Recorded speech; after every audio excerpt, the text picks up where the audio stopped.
so excited, guys. It's garden tour Saturday, and do I have a tour for you?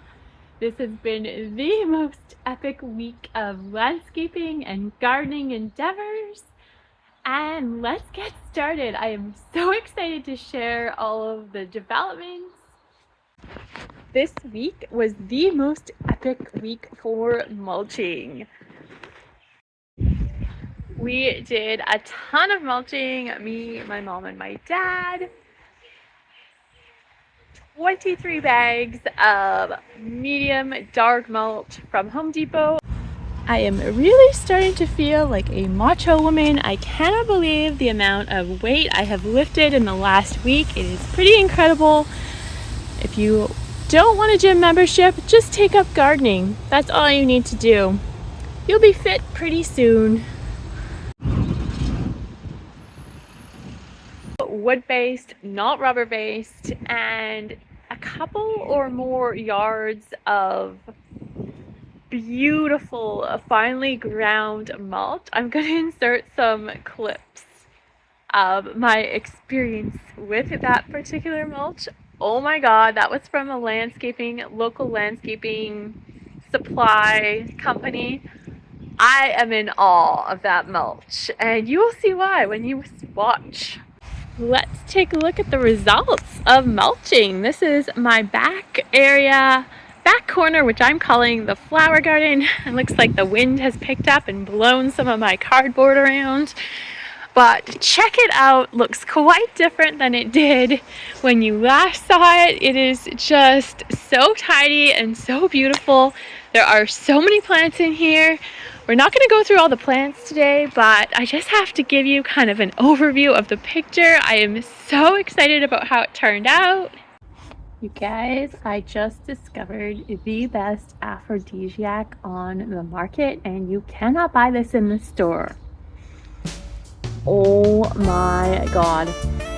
I can't even tell you how good this smells. This gives me coffee vibes without the coffee, but with a more earthy tone. I love the smell of horse manure, but this takes aphrodisiacs to a whole new level. Holy crap. I could smell this every day and be very, very happy. And OMG, amazing. I'm gonna flip around and show you some of the other borders in the backyard. Right along my fence, everything is all mulched up. Now, this area is actually a combination of the medium ground dark bark mulch from Home Depot, and coming over here, it transitions into that absolutely divine bark mulch. In terms of aesthetics, I don't mind that there's a difference. It doesn't really bother me, and I don't think the plants will mind either. So it's all good. You can see spring is here. My hydrangeas are putting on new growth. That is so exciting. My blueberry bushes are about to burst open with foliage. Coming this way, my candy tuft ground cover is not in full bloom yet, but there's a lot of flowers happening, and it is just so striking with the dark bark mulch. The camera isn't doing it justice. It's making it look more brown.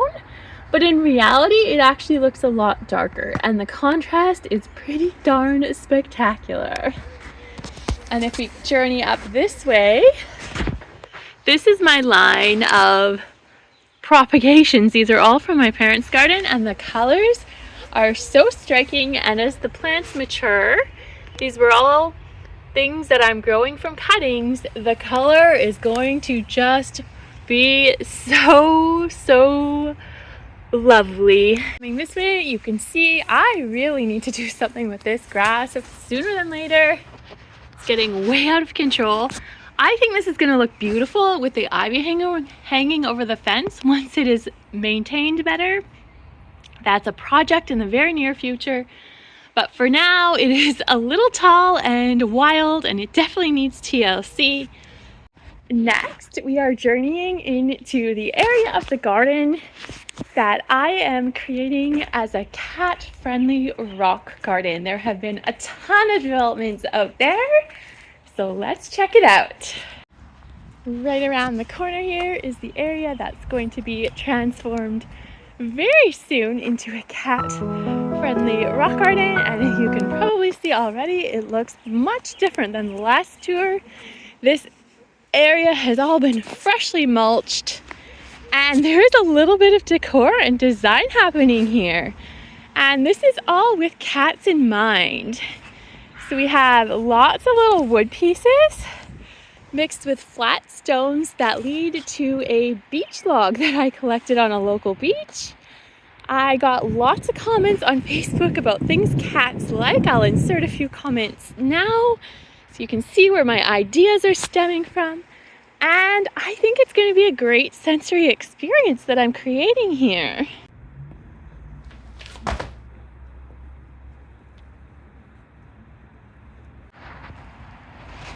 I'm hoping that there's enough little leaps and jumps that they can take that it would intrigue their interest to come and have a little visit in my garden. They can hang out on this log, and I definitely have some more cat-friendly, let's call them decor pieces that I have in the works. I just have not got them into the garden yet.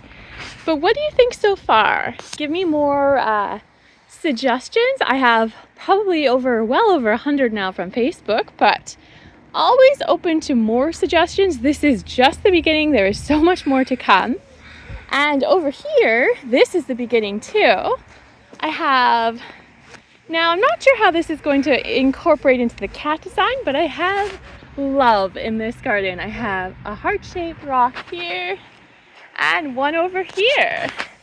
And I can only imagine that this all ties into that random coincidence heart-shaped flower bed that was not planned. The funny thing is, when we made this garden, I wanted a heart-shaped flower bed, and I'll show you. When I first started digging out this flower bed, it was much smaller, and I had sort of decided I would like a heart shape and changed my mind because I thought the edging would be too difficult. Never told a soul. And then lo and behold, my dad was like, we should make another flower bed. And I let him fully design it. And what do you know? A heart shape appears. Kind of a random coincidence. Very intriguing. And it was the perfect spot to put my lavender. I wasn't sure where I was going to put them, but they ended up here, and I'm willing to bet the cats are going to go crazy for this flower bed. I do have more plants and flowers planned for this flower bed, but for now it's just lavender. We're going to kind of see how it plays out. In case you're wondering what is in front, that is a fig tree original to the property. But this is what the cat-friendly landscape is looking like so far. I am planning to add some bigger stumps of wood that they can climb and jump onto. I had a suggestion about smooth, large stones. I have some of those we're going to incorporate into the design, and as well as some more decorative / fun play pieces that are coming a little closer to warmer weather for the cats if they come. I'm so excited to share what's happening there. And once my once my cat grass and catnip sprout in my milk jugs, they're going to be going over there too. So the incentive isn't there yet, but I have to tell you, there was a dog that visited. Not any dog that I know. Well, it was a mystery dog. They left evidence, footprints, and poop. They left me a little poop pile, so I know somebody was there. So the animals are coming. I can't wait until the little kitties show up. I'm sure they'll be back. Thank you so much for joining me on the most exciting garden tour Saturday ever. I hope you're having a lovely spring, and we'll see you probably next week. Bye-bye.